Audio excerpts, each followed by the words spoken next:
ගුලාබ් ජාමුන් හදමුද රුලන් වලින්. එහෙමත් නැත්නම් රවා වලින්. හායි යාළුවනේ මම සෆ්නාද මම ඔයාලට ගෙනාවේ රවා වලින් එහෙමත් නැත්නම් රුලන් වලින් හදන ගුලාබ් ජාමුන්.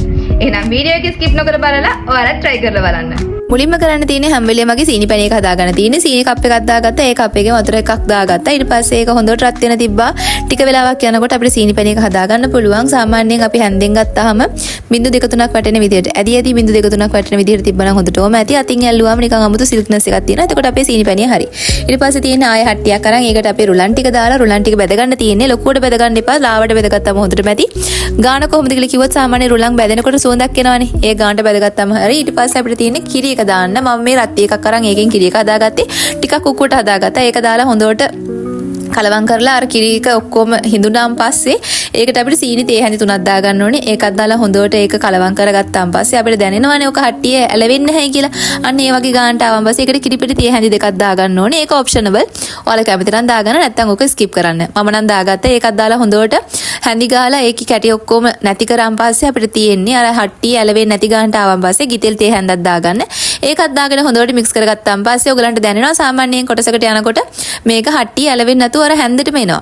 අර බෝලයක් වගේ හැදිලා ඉන්නේ. අන්න ඒ ගානට ආවම පස්සේ ඕක වෙනම භාජනයකට මාරු කරගන්න.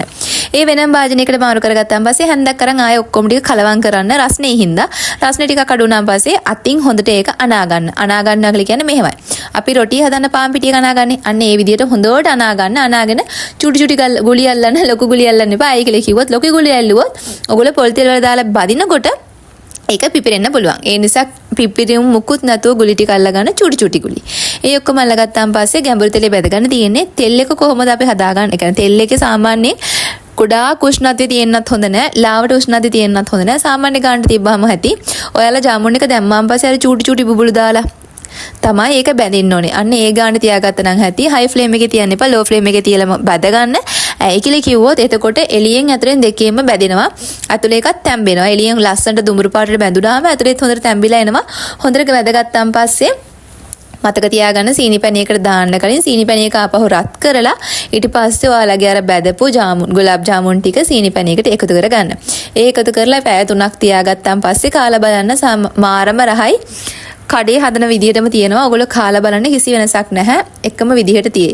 එහෙනම් යාළුවනේ මාව ලයික් නොකරපු කට්ටිය ලයික් කරන්න, කමෙන්ට් කරන්න, ෂෙයා කරන්න.